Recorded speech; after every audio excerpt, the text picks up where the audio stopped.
Hello, everyone. This is Eric Anderson, host of YXE Underground, and welcome to another Walking with Lisa episode.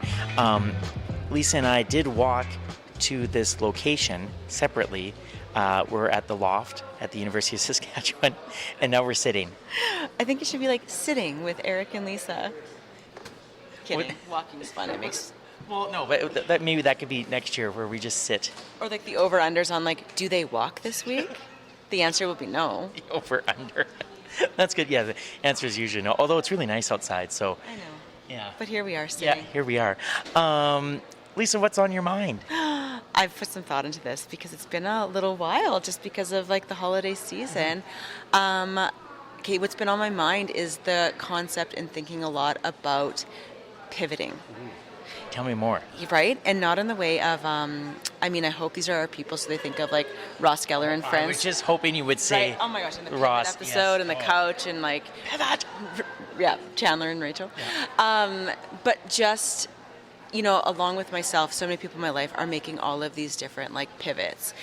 And, coming out of the pandemic, where that was like the word of the year, right? Everybody was pivoting. We were pivoting how we were existing, where we were working, how things were operating.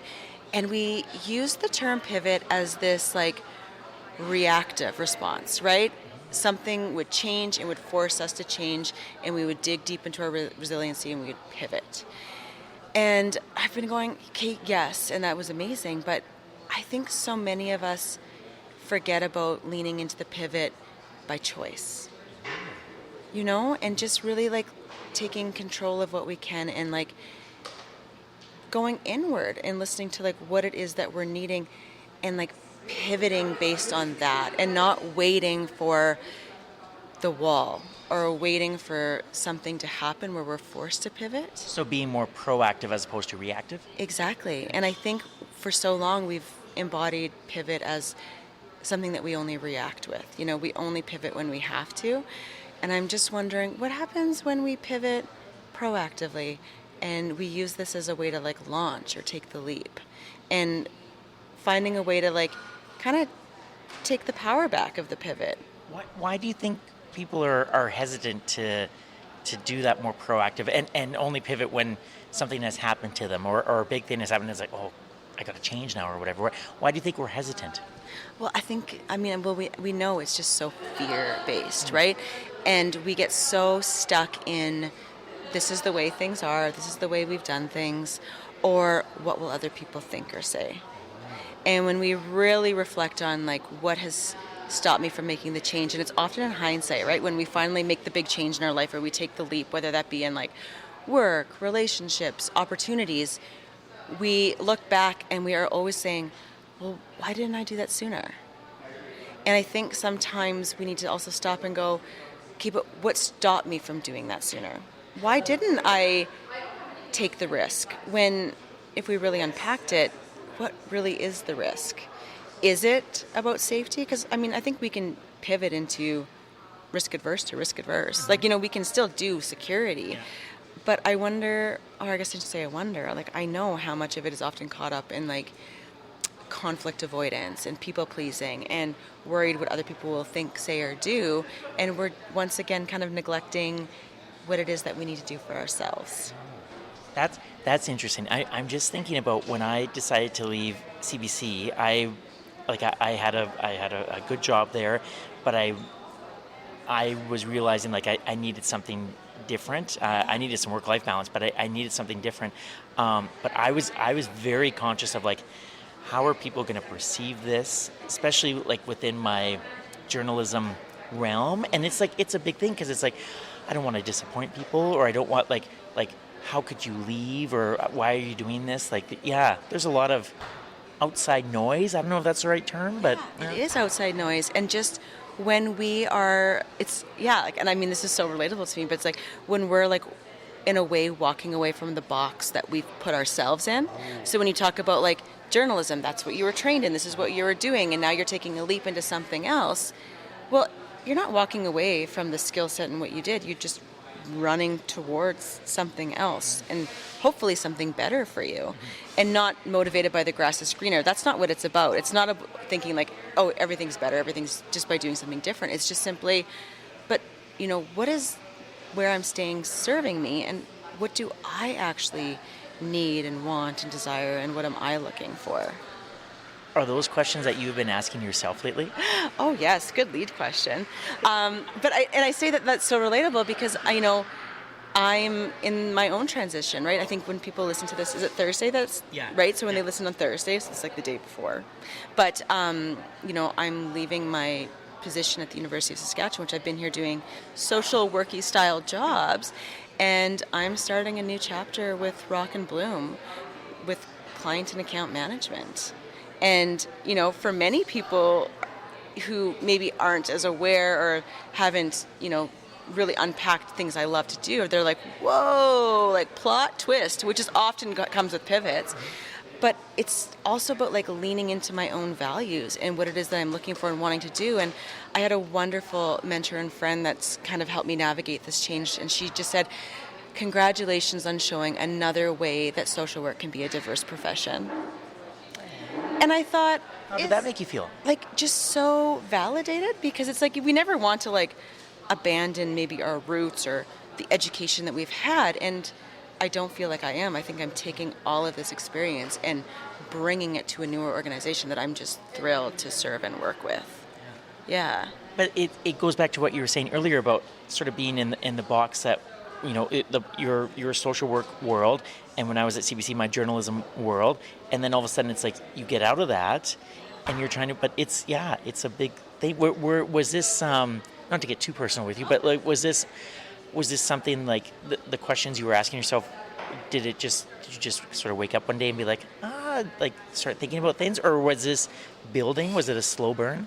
I think it was more, if I'm going to be, real, it was definitely like a slow burn, because I've always struggled with that singular identity of, social worker, or like, what does I do? And knowing that I was evolving and not wanting frontline work, but also very passionate about the work that I have done and the experiences I have had. But to be honest, like, I just gained so much through the conversations I actually had with Heather Adams, so the CEO of Rock and Bloom, and just really not pigeonholing myself, or just the questions that she would ask us to, like, okay, but like, what next, or where to, or one thing doesn't just have to be one thing. It can be many things. And, she, like, unbeknownst to her, because at this time she had no idea that this is where I would end up, or that I would, want to come work there, apply to work there someday, but just really that introspective work on what is it that we want for ourselves in our life. And when you remove that fear factor, I think we get to have the plot twist that we want. When a person is, and you can use yourself as an example, or just share your overall wisdom that you have. When a person is thinking about pivoting and they're asking themselves those questions, is it like at what point does it make sense to start asking maybe those closest to you, like, hey, I'm sort of thinking about this, like, what do you think? Does it make more sense just to keep it within yourself? What a delicate balance, right? I think, first we need to be introspective. Like, we have to start with ourselves. And I think it just has to be about, okay, what am I wanting? What am I needing? What am I missing in all aspects? Because the biggest compass I use is, am I running away from something, or am I running towards something?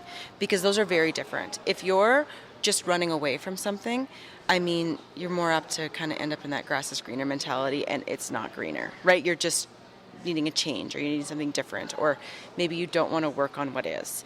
Versus when you're running towards something, and when you can really feel that, it's like, no, these are the things that like light me up. This is how it meets my values. This is what it needs.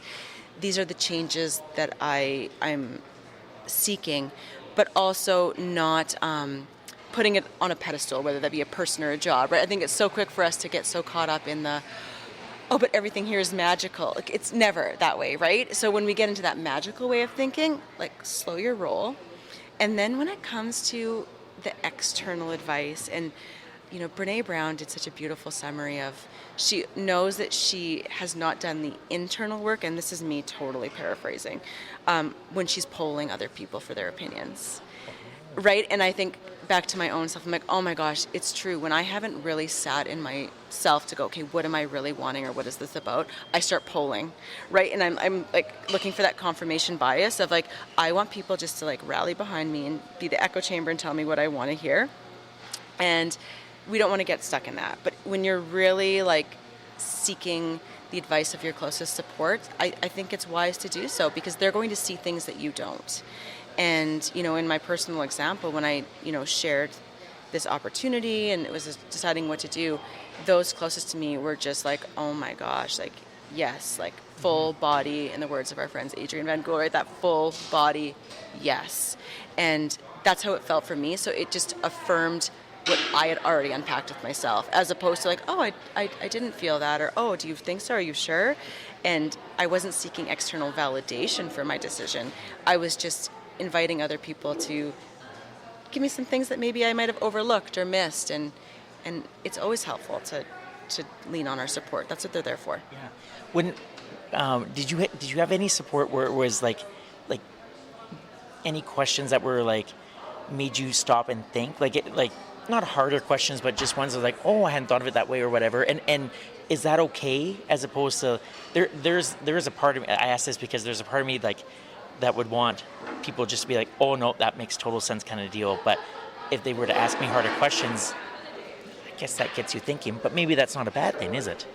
It's not. And I think, though, we have to just be mindful of like, what is it that we're asking, right? And I think often we'll go to people like, hey, can I get your advice on something? When what we're really saying is, can I get your support on something? Yes. And that's what I was trying to get at. Yeah. And so I know for sure that when someone's coming to you for advice, it's always helpful to say, and I mean, just like in relationships, and we've talked about this in past episodes, where it's like, can I give you some things to think about? Or, oh, like this sounds exciting. Do you want some honest feedback and thoughts? Do you want my support? Because I don't want to be out of line right now in a very challenging time for you, because our anxieties creep up and then we can get defensive, and then we're like, oh, you never want what's best for me, or oh, you're always so negative, and the other person's left, I thought you asked me for advice, right? So I think when we're going to our support team, like, we need to be very transparent with what are we asking them, and be clear, like, this is the opportunity. I want some opinions that I trust the most. I want your thoughts. I want some great questions that I should be asking myself. Or I've made a decision. I'm doing it. I'm not changing my mind. I just need you to give me the hype and just tell me that I've made the right decision. And I've done both of those, and it's amazing how fulfilling it is to get what you need because you've asked for it, right? Yeah. Oh, I like that. This is a very dorky question, but I'm wondering, like, especially with the pivot that you are doing now and the thought that went into it, you're a very busy person, and you have 2 young kiddos, and you have a husband who is, selling out venues across Saskatoon, and because he's amazing at the music. Where do you find time to do the thinking? Oh my gosh. I mean, you have to carve out the time anytime. And it's like the power of that pause, right? But when you quiet the outside noise, you've got time. And so sometimes it's about when I'm driving from work and about to pick up the kids, turn the radio off and turn off the podcast. Not this podcast, but allow the quiet. Mm-hmm. And we have time in our days when we consciously let quiet in. But I think so many of us are just filled with so much noise for many different reasons, and that's a whole other topic. But we have to consciously choose quiet to let that thinking time come in. Now, is it limited? Sure. I mean, I don't have as much time as I used to. But, at our house, we've been lucky to prioritize bedtime and early sleep time. And so, the kids are still young enough. They go to bed early, and I have that time. And so I can choose to binge a show on Netflix, which I still do, or I can choose to just reflect on a couple of things. But I just find in the daytime, really carving out time for quiet allows some of that thinking to happen, and it wouldn't otherwise. You're very wise, and I told you that before. But I'm so excited for this pivot that you're. Yeah. Me too. Yeah. I mean, change is hard, but change is good, and I'm thrilled for the opportunity and for the organization that I'm going to work for, and just their core values that are so aligned with me, and just getting to do the work that I'll do for the clients that they serve. Like, I'm just really excited to learn, and there's going to be a steep learning curve, and I'm going to have all of the grace and compassion for myself in that, but they were willing to take a chance on me in that plot twist, and so I'm just thrilled to step up. Is it exciting knowing that like you're going to be learning so much and in like a short period of time? Is that exciting? Yeah, I mean, the dopamine rush is real for me. I mean, this ADHD, like my ADHD brain is like, oh my gosh, new, shiny, grow, learning. And I love it. I love to learn. I mean, I hate sucking at things. So like the suck is going to suck. But I mean, that's just being honest. Yeah. I mean, I don't thrive not knowing, but I know that going into it. So it's just going to be a matter of asking questions and figuring it out and doing the work and embracing the suck and those, FFTs, as Brene Brown says, with the frigging first times. She uses a different F word, but I won't. Okay. Thank you. Then I have to stop an E on this episode. I know, right? This is not explicit. No. That's really interesting. Thank you for carving out some time for me today. And I'm so excited for your new adventure, and can't wait to hear how it's going. But thank you for sharing, not only like you said, like pivoting is so interesting, but then sharing your own experiences too and what you're going through. So thank you, Lisa. Thank you.